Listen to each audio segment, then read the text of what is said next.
بسم اللہ الرحمن الرحیم۔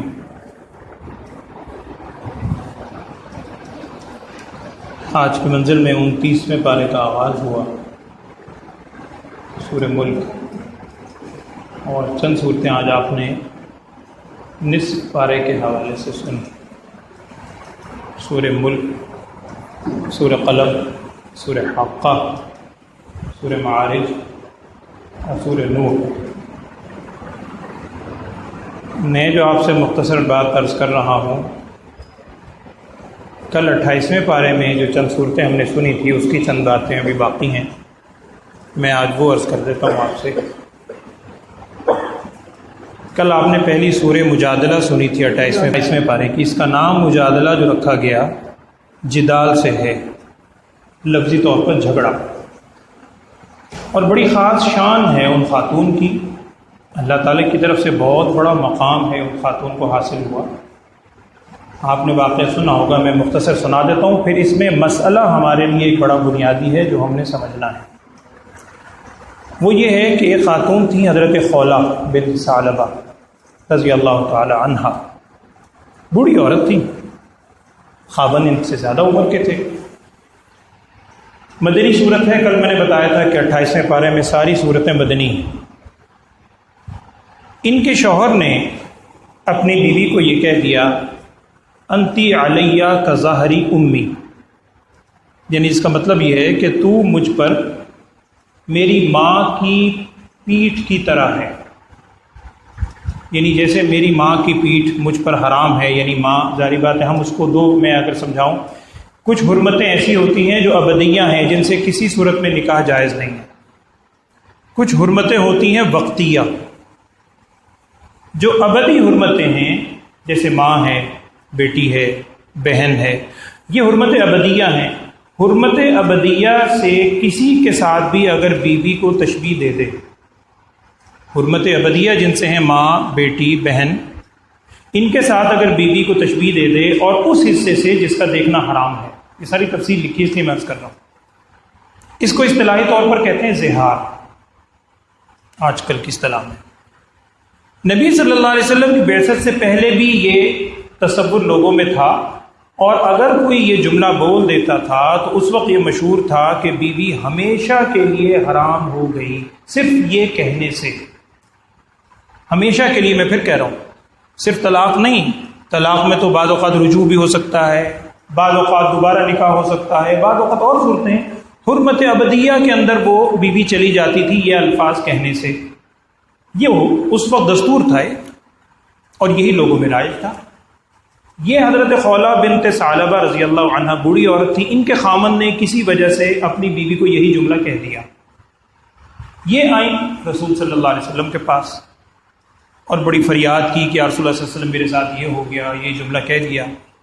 آپ صلی اللہ علیہ وسلم نے ارشاد فرمایا، بھائی اس بارے میں ابھی اللہ کی طرف سے کوئی حکم نہیں آیا، چونکہ اس بارے میں ابھی کوئی حکم نہیں آیا تھا۔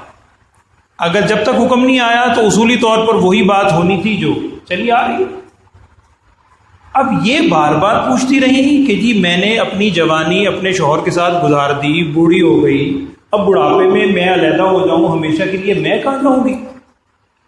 اب یہ رسول صلی اللہ علیہ وسلم سے ایک طرح سے محبت بھرے انداز میں اصرار کر رہی ہیں، تکرار جسے کہتے ہیں۔ آپ صلی اللہ علیہ وسلم خاموش ہیں چونکہ حکم کوئی نہیں۔ اس کو کہا گیا مجادلہ۔ اور بعد میں حضرت عائشہ صدیقہ رضی اللہ تعالی عنہ نے ایک مرتبہ یہ کہا تھا کہ اللہ بڑا سننے والا ہے، جاننے والا ہے۔ وہ کہا کرتی تھی جب یہ خولہ آئی تھی تو میں رسول صلی اللہ علیہ وسلم کے پاس موجود تھی، اور حضرت خولہ نے کچھ جملے بڑے آہستہ آہستہ کہے جن کو میں بھی نہیں سن سکی، اللہ نے سن لیا، اللہ نے سن لیا۔ ظاہری بات اللہ تو دل کے بھید کو جانتا ہے۔ 28ویں پارے کی پہلی آیت یہی ہے، قد سمع اللہ، یقیناً اللہ نے سن لیا، قول التی تجادلک فی زوجہا، اس عورت کی بات جو اپنے خامن کے بارے میں آپ سے جھگڑ رہی تھی۔ بہرحال وہ بات ساری ہوئی، اللہ تعالیٰ کی طرف سے آیات اتر گئی۔ 28ویں پارے کی 1، 2، 3 شروع کی 3-4 آیتیں آپ پڑھیں، انہی خاتون کی وجہ سے اتری۔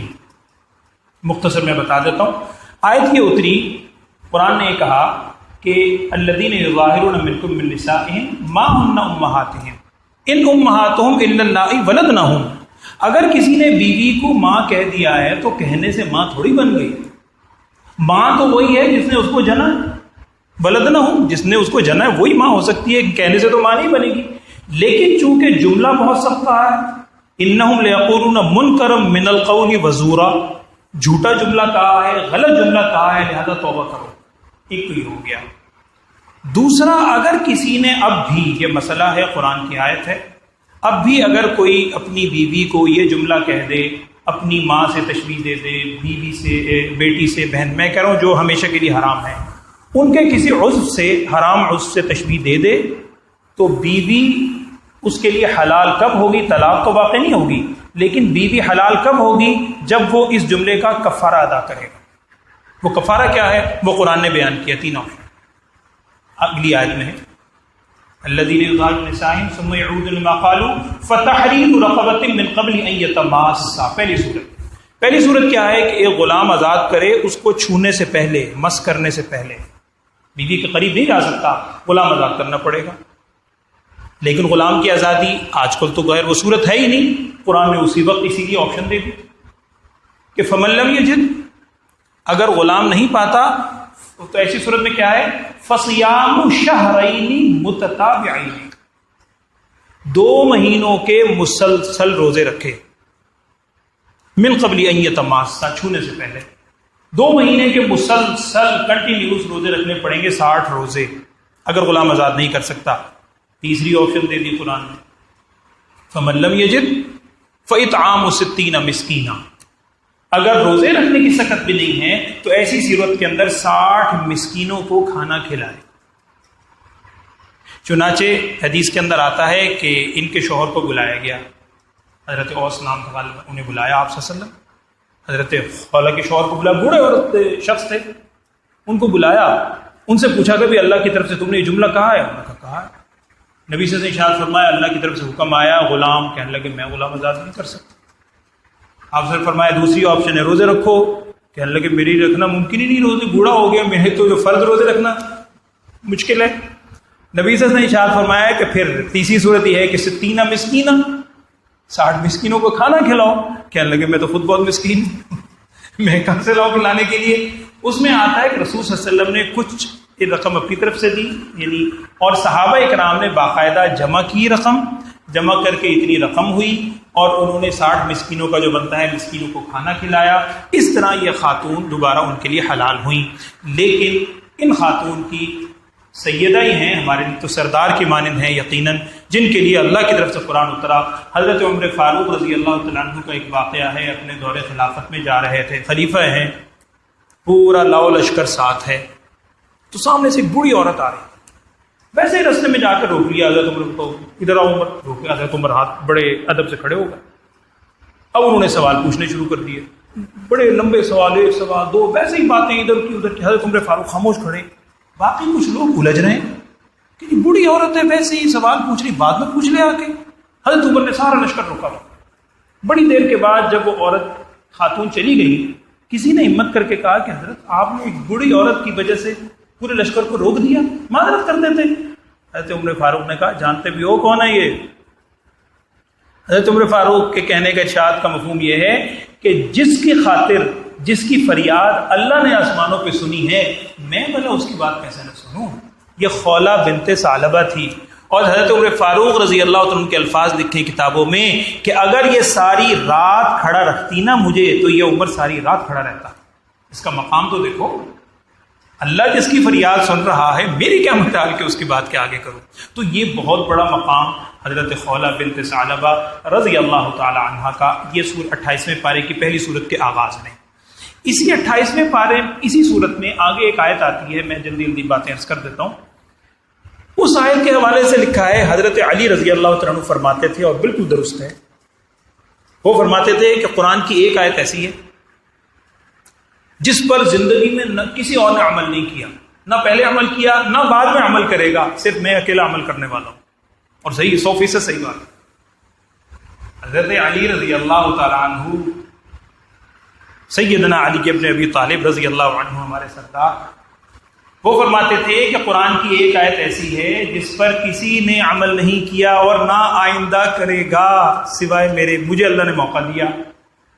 وہ 28ویں پارے کی غالباً 12ویں آیت ہے، کیا کہا اللہ تعالیٰ نے کہ یا ایھا الذین آمنوا اذا ناجیتم الرسول فقدموا بین یدی نجواکم صدقہ. اس کا مفہوم کیا ہے پہلے میں بتا دیتا ہوں، آپ کو پھر سمجھ آئے گا ترجمہ. صحابہ کرام رضوان اللہ علیہم اجمعین آپ صلی اللہ علیہ وسلم سے نا ایک تو یعنی اجتماعی طور پر جیسے سب بیٹھے ہوئے پوچھ لیتے، بعض صحابہ علیحدگی میں کچھ وقت دینا چاہتے تھے. کچھ پرسنل باتیں ہوتی ہیں سب کے سامنے نہیں کی جاتی، کچھ محبت کا اظہار ہوتا ہے کہ آپ صلی اللہ علیہ وسلم ہمیں علیحدہ وقت دیں. آپ صلی اللہ علیہ وسلم تو رحمت للعالمین صلی اللہ علیہ وسلم تمام مصروفیات کے باوجود آپ صلی اللہ علیہ وسلم وقت عنایت فرماتے تھے. اب ایک صحابی آ گئے، اس چکر میں جو منافقین تھے انہیں بھی موقع مل گیا، وہ آ کر بیٹھ جاتے اور بس اٹھ رہے، اکیلے جگہ ملی وہ اٹھ نہیں رہے، تنگ کر رہے خام. کچھ جو سادے صحابہ تھے سیدھے سادہ، وہ محبت کی وجہ سے زیادہ دیر بیٹھے رہتے تھے کہ چلو ہمیں محبت مل رہی ہے، آپ صلی اللہ علیہ وسلم کی قربت نصیب ہو رہی ہے. اس سے نبی صلی اللہ علیہ وسلم کی ذات پہ بھی بوجھ پڑتا تھا، کاموں میں خلل پڑتا تھا. اللہ تعالیٰ کو تو سب معلوم ہے. قرآن کی آیت آ گئی یا ایھا الذین آمنوا اذا ناجیتم، ناجا یناجی کا مطلب ہوتا ہے مناجات، اسی سے ہے بالکل کان میں خاص خفیہ سرگوشی اسی وقت ہوگی جب اکیلے ہوں گے. قرآن نے کہا کہ اے ایمان والو اذا ناجیتم الرسول، جب تم نے رسول صلی اللہ علیہ وسلم سے کوئی مناجات خاموشی سے علیحدہ بات کرنی ہے تو کیا کرو؟ فقدموا بین یدی نجواکم صدقہ، تو بات کرنے سے پہلے نا کچھ صدقہ دے دیا کرو پھر جائے کرو. اب جب صدقہ دینے کا حکم آ گیا کہ جب حضور صلی اللہ علیہ وسلم سے تم نے وقت طے کیا ہے نبی صلی اللہ علیہ وسلم سے علیحدگی میں بات کرنی ہے تو پہلے کچھ صدقہ خیرات کر کے پھر جاؤ. اب منافقین کہاں صدقہ دیں وہ تو ویسے ہی پیچھے ہو گئے. لیکن بعض صحابہ ایسے تھے جو مخلص تھے لیکن غریب تھے، صدقہ نہیں دے سکتے تھے. اگرچہ آگے اس میں مفسرین نے بہت تفصیل لکھی ہے، ان کے لیے اس بات کی اجازت تھی، جو نہیں دے سکتا وہ تو جا سکتا ہے. لیکن وہ صحابہ اس وجہ سے رک گئے کہ شاید ہم تو صدقہ دے نہیں سکتے، ہم جائیں گے تو گناہ نہ ہو، حکم تھا. اگلی آیت قرآن کی اشفقتم ان تقدموا بین یدی نجواکم صدقہ ذلک خیر لکم واطہر، اور اگلی آیت میں ہی وہ حکم منسوخ ہو گیا. کچھ عرصے تک 1-2 دن تک یہ حکم رہا، اس کی تفصیل لکھی ہے بہت، یعنی بہت تھوڑا دن یہ حکم رہا. اس دوران صرف حضرت علی رضی اللہ تعالیٰ عنہ کو موقع ملا اکیلے جانے کا. انہوں نے پہلے صدقہ وغیرہ دیا، قرآن کے اس حکم پہ عمل کیا، اکیلے جا کے گفتگو کر دی. اس کے بعد کسی کو جانے کی نوبت ہی نہیں آئی، قرآن نے وہ حکم منسوخ کر دیا کہ اب اللہ نے معاف کر دیا ہے، اب ضرورت نہیں ہے. تو ظاہری بات ہے اب وہ حکم ہی ختم ہو گیا. تو حضرت علی رضی اللہ عنہ فرمایا کرتے تھے، اور حقیقت ہے، فرماتے ہیں قرآن کی ایک آیت ایسی ہے کہ جس پر اللہ نے مجھے یہ عمل کا موقع دیا، وہ آپ نے سورہ مجادلہ کی غالباً آیت نمبر 12 ہے، آپ خود پڑھیں 28واں پارہ، اسی کے اندر یہ آیت موجود. اس کے بعد 28ویں پارے ہی کی دوسری آیت ہے سورہ حشر. اس کی 1-2 باتیں توجہ سے سنیے گا.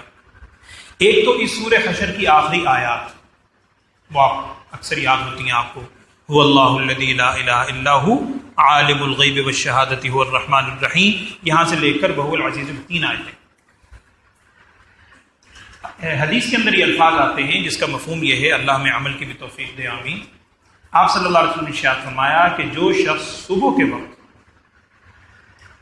کے وقت اعوذ باللہ السمیع العلیم من الشیطان الرجیم، ایک تو اعوذ باللہ من الشیطان الرجیم، اس میں صرف ایک لفظ کا اضافہ کر لے، اعوذ باللہ السمیع العلیم من الشیطان الرجیم، 3 دفعہ یہ پڑھ لے، اعوذ باللہ السمیع العلیم من الشیطان الرجیم، اعوذ باللہ السمیع العلیم من الشیطان الرجیم، پھر اعوذ باللہ، اس طرح 3 دفعہ یہ پڑھ لے اور ایک دفعہ یہ 3 آیتیں پڑھ لے. اگر کوئی صبح کے وقت یہ پڑھ لے تو شام تک 2 بہت بڑی خصوصیات ہیں. ایک تو آپ سے ارشاد فرمایا ہے کہ 70,000 فرشتے اس کے لیے دعائیں مغفرت کریں گے، اور دوسری انتہائی اہم خصوصیت یہ ہے کہ اس دوران زیادہ سے زیادہ کیا ہوگا بھائی، موت ہی آ جائے گی نا. اگر اس دوران موت آ گئی اللہ اس کو شہادت کا مقام دے گا. اور اگر شام کو یہ معمول بنا لے، صبح تک ہی ہے تو صبح شام اگر پڑھنے کا بس معمول بنا لیں، اسے حصہ بنا لیں، موت تو آنی ہے، کوئی مفر نہیں ہے. اللہ کی ذات سے یقین ہے، آپ صلی اللہ علیہ وسلم فرما رہے ہیں انشاءاللہ شہادت کا مقام ملے گا.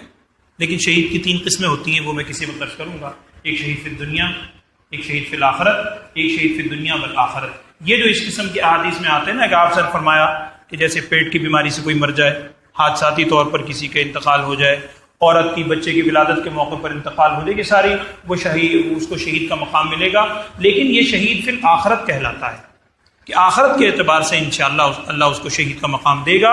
لیکن دنیا میں جو شہید کے احکامات ہیں، دنیا میں شہید کا حکم یہی ہوتا ہے، آپ جانتے ہیں کہ اس کو انہی خون آلود لباس میں دفنایا جاتا ہے۔ یہ اس کا اعزاز ہے کہ انہی خون آلود لباس میں وہ کھڑا ہوگا۔ دنیا میں اس پر ہم شہید کے احکامات لاگو نہیں کریں گے، آخرت میں ہوگا۔ بہرحال ایک تو یہ آیت سورہ حشر کا یہ یاد رکھیے۔ دوسرا، سورہ حشر کا ایک دوسرا نام ہے سورہ بنو نذیر۔ وجہ کیا ہے میں مختصر بتا دیتا ہوں، آپ خود پڑھیے۔ آپ کے علم میں ہوگا جب رسول صلی اللہ علیہ وسلم ہجرت کر کے مدینہ منورہ تشریف لائے تو یہود کے دو قبیلے مشہور تھے وہاں، بنو نذیر، بنو قریظہ۔ اس پوری صورت میں بنو نذیر کے بارے میں سارے احکامات ہیں۔ وہ میں اشارہ دے دوں گا، آپ کو پورا واقعہ سیرت کا سمجھ آ جائے گا۔ آپ نے الحمدللہ پہلے سیرت کی ساری باتیں سن رکھی ہیں، پڑھی ہیں کہ آپ صلی اللہ علیہ وسلم ایک مرتبہ بنو نذیر نے ان کو بلایا، کوئی کام تھا، آپ صلی اللہ علیہ وسلم خود تشریف لے گئے ان کے قلعے۔ وہاں گئے تو انہوں نے پلاننگ یہ کی نعوذ باللہ کہ حضور صلی اللہ علیہ وسلم کو ایک جگہ بٹھایا اور اوپر پلان یہ کیا کہ کسی شخص کو بھیجیں گے، استغفر اللہ، وہ اوپر سے نا کوئی چکی کا پارٹ وغیرہ آپ صلی اللہ علیہ وسلم پہ گرائے اور نعوذ باللہ من ذالک نبی صلی اللہ علیہ وسلم کو شہید کر۔ یہ ان بدبختوں کی پلاننگ تھی، قبیلہ بنو نذیر۔ آپ صلی اللہ علیہ وسلم تشریف لے گئے، وہاں بیٹھے، جبرائیل علیہ السلام آئے، حضور صلی اللہ علیہ وسلم کو علم ہو گیا، آپ صلی اللہ علیہ وسلم فوراً اٹھ کے آ گئے۔ اچھا صحابہ وہیں بیٹھے ہیں، ان کو کچھ پتہ نہیں، صحابہ نے کچھ دیر تک انتظار کیا، پھر آ گئے۔ نبی صلی اللہ علیہ وسلم نے ارشاد فرمایا کہ جبرائیل علیہ السلام نے مجھے بتایا، یہ واقعہ پیش آیا۔ اس کے بعد پھر وہ ساری بات آئی کہ آپ صلی اللہ علیہ وسلم نے ارشاد فرمایا کہ اب تم نے اس حد تک تمہاری بدعہدی بڑھ گئی ہے، اب تمہیں یہاں سے جلا وطن کیا جائے گا، اور ان کو جلا وطن کیا گیا۔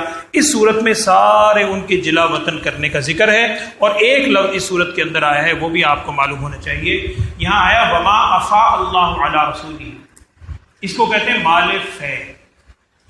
یاد رکھیے، کفار کا جو مال کفار کے پاس ہے، باغی ہیں، ظاہری بات اللہ کے سرکش ہیں، باغی ہیں، وہ کفار کا مال جب کفار کی ملکیت سے نکل جائے، یعنی کفار چھوڑ کر چلے گئے یا مسلمانوں نے اپنا لڑائی کے ذریعے سے حاصل کر لیا، دیکھا ہی جاتا ہے اب وہ کفار کی ملکیت سے نکل کے اللہ کی ملکیت میں چلا گیا۔ اب ڈسٹریبیوٹ کیسے ہوگا؟ صرف یہ دیکھنا ہے، اگر تو مسلمانوں نے لڑائی کے ذریعے حاصل کیا ہے، اس کو کہتے ہیں مال غنیمت۔ وہ 10ویں پارے کی پہلی آیت ہے، وَاعْلَمُوا أَنَّمَا غَنِمْتُم مِّن شَيْءٍ فَأَنَّ لِلَّهِ خُمُسَهُ وَلِلرَّسُولِ، خمس نکالا جائے گا اس کے علاوہ۔ لیکن اگر بغیر لڑائی کے کفار کا مال ہاتھ میں آ جائے، جیسا کہ یہاں ہوا، اسے کہتے ہیں مال فے، ما افاء اللہ، یہاں اس کا ذکر ہے۔ اس کی تقسیم کیسے ہے وہ اس صورت کے اندر بیان ہوئی ہے۔ اس کے اندر چونکہ ظاہری بات ہے وہ مجاہدین ہی نہیں ہیں تو وہ نکالا جائے گا نہیں، آسان اس کا یہ ہے کہ وہ رسول صلی اللہ علیہ وسلم کی ملکیت میں ہوگا، آپ صلی اللہ علیہ وسلم کو اختیار ہے کہ کس طرح اس کو تقسیم کریں۔ اس کی پھر حدود متعین کر دی گئی ہیں کہ ان لوگوں کو دے سکتے ہیں، وہ ساری تفصیل اس صورت کے اندر بیان ہوئی، آپ پڑھیں۔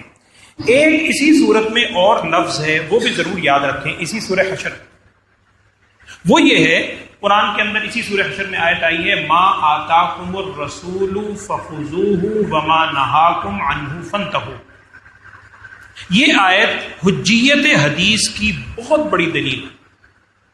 یہ جو آج کل لوگ بات کرتے ہیں، اللہ سب کو معاف فرمائے، ہدایت دے، کہ جی اصل ہمارے لیے قرآن کافی ہے، قرآن کافی ہے۔ یقیناً قرآن ہمارے لیے کافی ہے، لیکن قرآن کے ساتھ جب تک آپ حدیث کو نہیں رکھیں گے قرآن سمجھ ہی نہیں سکتے۔ فرض کریں نماز ہی ہے، وقیم الصلاۃ، نماز پڑھو، بھائی کیسے پڑھو؟ جب تک آپ احادیث، آپ حضور صلی اللہ علیہ وسلم کے نماز پڑھنے کا طریقہ نہیں رکھیں گے۔ تو اسی وجہ سے اس آیت کو ہمیشہ ذہن میں رکھیں، قرآن کہہ رہا ہے ما آتاکم الرسول، جو چیز تمہیں رسول صلی اللہ علیہ وسلم دیں، فخذوہ، اس کو لے لو، اور وما نہاکم عنہ، جس چیز سے آپ صلی اللہ علیہ وسلم منع فرمائیں، فانتہوا، اس سے رک جاؤ۔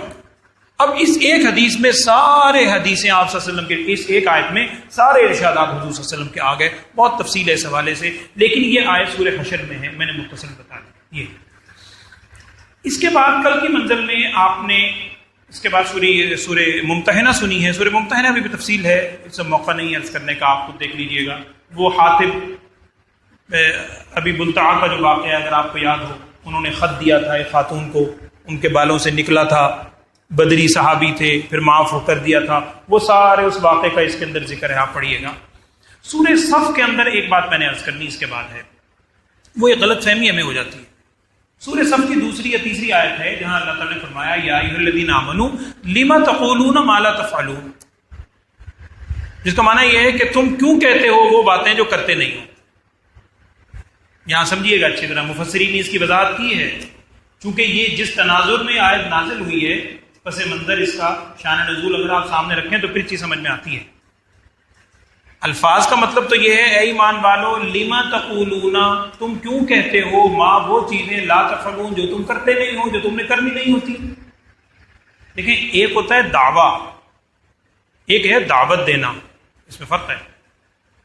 ایک ہے دوسرے کو نیکی کا حکم دینا، یہاں اس کا حکم نہیں دیا جا رہا، اس کی ممانعت نہیں ہے، میں اسی لیے وضاحت کر رہا ہوں۔ ایک ہے دعویٰ کرنا، یعنی ایسے ایسے باتوں کا دعویٰ کرنا جو تم نے کرنے نہیں ہے، یہ نہ کرو۔ چونکہ میں پھر عرض کر رہا ہوں شان نزول اگر آپ دیکھیں، بعض صحابہ نے یہ باتیں کہی کہ یا رسول اللہ صلی اللہ علیہ وسلم اگر ہمیں اب موقع ملا ہم یوں جان قربان کریں گے، ہم یوں کریں گے، یوں کریں گے، ان میں منافقین بھی آ گئے۔ کل کو جب وہ چیز سامنے آئی پیچھے ہٹ گئے۔ تو قرآن نے کہا کہ لما تقولون ما لا تفعلون، جو تم نے کام کرنے ہی نہیں ہوتے وہ کہتے کیوں؟ لہٰذا دوسرے کو یہ کہنا کہ جی اس کا مطلب ہے جب تک میرا عمل نہیں ہے کسی نیکی پر میں دوسرے کو نیکی کا حکم بھی نہیں دے سکتا، وہ ٹھیک ہے۔ قرآن نے اس حوالے سے دوسری آیت ہے اتأمرون الناس بالبر وتنسون انفسکم، وہ دوسری آیت ہے کہ لوگوں کو نیکی کا حکم دیتے ہو اپنے آپ کو بھول جاتے ہو، لیکن وہاں بھی یہ نہیں ہے کہ تم حکم نہ دو، بلکہ جھنجھوڑا جا رہا ہے کہ خود بھی عمل کرو۔ بہرحال یہ میں اس آیت کے حوالے سے ایک چیز کی وضاحت کرنی تھی سورہ صف کے اندر یہ آپ، اور سورہ صف وہی ہے پہلے میں نے آپ کو بتلایا تھا جس میں رسول صلی اللہ علیہ وسلم کا نام کل آپ نے سنا، احمد صلی اللہ علیہ وسلم کل آپ نے وہ نام سنا ہے، سورہ صف کے اندر آیا۔ اسی طریق پر اس کے بعد آپ نے سنی ہے سورہ صف کے بعد آئی ہے سورہ منافقون، تو اس سے پہلے سورہ جمعہ، پھر سورہ منافقون، تغابن، طلاق اور تحریم۔ بس ایک بات اس کے حوالے سے، اس میں آئی ہے سورہ منافقون۔ یہاں بھی ایک واقعہ سنیے گا ایک صحابی کا، نوجوان صحابی ہیں بالکل چھوٹے، ان کا بھی بڑا شان ہے، بہت بڑی شان، جیسے آج آپ نے سنا حضرت خولہ بنت ثعلبہ، کیا مقام ہے ان کا، کیا خاتون اللہ تک کی فریاد ڈائریکٹ گئی، ہر ایک کی جاتی ہے لیکن اللہ کی طرف سے جواب بھی آیا اور قرآن میں حکم آ گیا۔ سورہ منافقون کے اندر یہ ہے کہ یہ جو منافق بدبخت ہمیشہ سے تھے، سازشیں کرتے تھے۔ مختصر میں بتا دیتا ہوں، آپ پڑھ لیجئے گا واقعہ۔ غزوہ بنی مستلق، اس کو غزوہ مریسیع بھی کہا جاتا ہے، اور بھی مختلف نام ہیں۔ غزوہ بنی مستلق نامی ایک غزوہ ہوا۔ مختصر یہ ہے کہ آپ صلی اللہ علیہ وسلم ایک غزوے میں گئے، منافقین بہت بڑی تعداد میں شامل ہو گئے، اور غزوے میں کچھ دیر کے بعد ہی مسلمانوں کو الحمدللہ کامیابی ہو گئی، مال غنیمت بھی ہاتھ میں آیا۔ اب وہاں اسٹے کیا ہوا تھا اسی جگہ پہ، چونکہ اس وقت انصار بھی تھے، مہاجرین بھی تھے، ہجرت کرنے والے سب اب تو ایک ہو چکے، منافقین ساتھ تھے، عبداللہ ابن ابی منافقین کا سردار بدبخت یہ بھی ساتھ تھا۔ وہاں کسی بات پر ایک انصاری اور ایک مہاجر صحابی میں تکرار ہو گئی، جیسے پانی پلانے کا معاملہ تھا، کیا تھا، بہرحال لمبا واقعہ ہے، میں نے سنا، آپس میں کوئی بات بڑھ گئی، جیسے تو تکار ہو گئی۔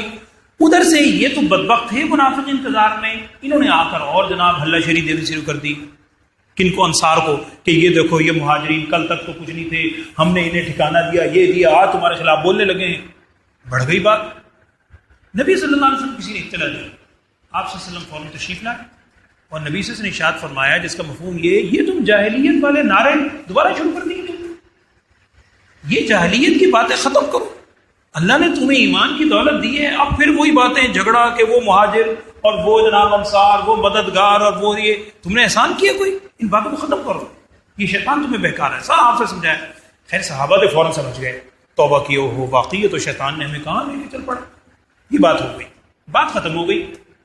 یہ جو منافق تھا اس سے برداشت نہیں ہوا، اس نے اپنے چند منافق جو ساتھی تھے ان کو جمع کیا، اور پھر وہ کہانیاں الٹی سیدھی، یہ دیکھو یوں ہے، میں نے تمہیں اسی وقت کہا تھا، اور اب دیکھو یہاں تک بات پہنچ گئی ہے، تمہیں جواب دینے لگے ہیں، اور ابھی دیکھتے جاؤ آگے کیا ہوگا، تمہیں بدبخت نے۔ ایک صحابی موجود تھے نوجوان، حضرت زید بن ارقم رضی اللہ تعالیٰ، نوجوان بچے تھے بالکل، یہ اس مقام پہ موجود تھے، باقی تقریباً منافق تھے، سارے کہنے لگے ہاں بالکل صحیح ہے یہ۔ یہاں اس بدبخت نے یہ جملہ کہا جو سورہ منافقون کے اندر آیا ہے، اس بدبخت نے یہ جملہ کہا کہ اب جب ہم مدینے جائیں گے نا واپس جانا ہے یہاں سے لڑائی کے بعد، دیکھو یہاں تک نوبت آ گئی ہے، ہمارے اوپر باتیں کرنے لگے ہیں، ہمیں جناب آنکھیں دکھاتے ہیں آ کے. اور اب جب مدینے جائیں گے نا، جو عزت والا بندہ ہے نا وہ ذلت والے کو مدینے سے باہر نکال دے گا. نعوذ باللہ من ذالک، استغفر اللہ. اس کا ذلت والے سے نعوذ باللہ مسلمانوں کی طرف اشارہ تھا اور آپ صلی اللہ علیہ وسلم کی طرف. نعوذ باللہ من ذالک. یہ اس کا مقصد تھا کہ ہم بڑے عزت والے تھے، یہاں رہتے تھے، یہ بعد میں مہاجر آئے، ہم ان کو باہر نکال دیں گے. یہ جملہ کہا. حضرت زید بن ارقم سے برداشت نہیں ہوا. مخلص صحابی تھے، چاہے نوجوان، یہ کھڑے ہو گئے. انہوں نے کہا کہ یہ تو نے کیا بات کی ہے. اچھا، اس نے جب دیکھا نا کہ وہ ہو یہ تو ان کا بندہ بھی یہاں موجود ہے، اس نے فوراً کہا کہ نہیں یہ تو میں نے ویسے ہی کہا تھا، مذاق میں کہا ہے، مذاق میں کہا ہے. یہ صحابی اٹھے اور نبی صلی اللہ علیہ وسلم کو جا کے ساری بات بتائی کہ یا رسول اللہ صلی اللہ علیہ وسلم اس طرح بات ہوئی ہے مجلس میں. آپ صلی اللہ علیہ وسلم نے 2 دفعہ ان سے پوچھا کہ اے نوجوان، اے بچے، تو نے سنا ہے؟ بالکل سنا ہے. صحیح سنا ہے؟ کوئی شخص کہنے بالکل صحیح سنا ہے. حضور صلی اللہ علیہ وسلم بڑا افسوس ہوا. آپ سے ارشاد فرمایا بھی واپس چلو. ادھر اسے بھی معلوم ہو گیا، اس سے پوچھا گیا، اس نے قسم اٹھانی شروع کر دی کہ نہیں جی یہ بچہ جھوٹ کہہ رہا ہے اور یہ ہے وہ ہے فلاں، وہ لمبا واقعہ ہوا. اب مسلمانوں نے ان کے اوپر کہنا شروع کر دیا کہ یار تم نے ایک اتنا بڑی عمر کا آدمی ہے عبداللہ بن ابی، وہ تو قسم کھا رہا ہے میں نے یہ نہیں کی، تو تم نے کیسے کہہ دیا. اب یہ بڑے افسردہ تھے یہ نوجوان. اور 2 روایتیں آگے آتی ہیں. ایک روایت کے الفاظ یہ ہیں کہ انہیں یقین تھا اللہ کی طرف سے میرے بارے میں یا معاملہ کلیئر کر دیا جائے گا. یہ جب کہتے ہیں میں جا رہا تھا نا تو میں بار بار حضور صلی اللہ علیہ وسلم کی طرف آگے آگے جاتا تھا کہ شاید آپ صلی اللہ علیہ وسلم پر کوئی وحی اتر رہی ہو، شاید وحی اتر رہی ہو، بار بار نا اپنی سواری آگے آگے. اب کہتے ہیں ایک یہ زید بن ارقم کہتے ہیں میں تھوڑا سا آگے ہوا نا، مجھے اندازہ ہو گیا آپ صلی اللہ علیہ وسلم کی صورت مبارکہ دیکھ کے. جب وحی کا نزول ہوتا تھا خاص کیفیت تھی. کہنے لگے میں منتظر ہو کے پیچھے کھڑا ہو گیا. جب وحی ختم ہوئی نا تو بڑا پیار بھرا جملہ ہے، کیا مقام ہے ان صحابہ کا رضی اللہ عنہ. اس میں ہے کہ ان کی سواری ساتھ تھی. جب وہی مکمل ہوئی تو آتا ہے کہ آپ صلی اللہ علیہ وسلم نے ان کی طرف یوں دیکھا اور ان کا کان پکڑ کے نا جیسے بڑی محبت میں کان پکڑ کے کہا، جس کا مفہوم یہ ہے کہ اے نوجوان، تیری سچائی میں اللہ نے آیت اتاری، تیری سچائی میں اللہ کی طرف سے وحی آئی. وہ سارے پھر الفاظ آ گئے کہ وہ بدبخت جھوٹے ہیں اور یہ سارے. اچھا، اب جب اس نے یہ کہا تھا کہ عزت والا ذلت والے کو نکالے گا، اللہ کی شان ہے، ان کے صاحبزادے، ان کا نام بھی عبداللہ، یہ عبداللہ بن ابی، بیٹا بھی عبداللہ، وہ بڑے مخلص صحابی. انہیں جب پتہ چلا کہ باپ نے یہ جملہ کہا ہے، کہتے ہیں یہ فوراً گئے اور باپ کے داخل ہونے سے پہلے مدینے کے باہر کھڑے ہو گئے تلوار لے کے. باپ سے کہا خبردار جو تو نے اندر قدم رکھا، جب تک یہ فیصلہ نہیں ہوگا کہ کون عزت والا ہے کون ذلت والا ہے، میں تجھے داخل نہیں ہونے دوں. تیری ہمت کیسے ہوئی کہ باپ ہے اپنی جگہ، ایمانی قوت ہے.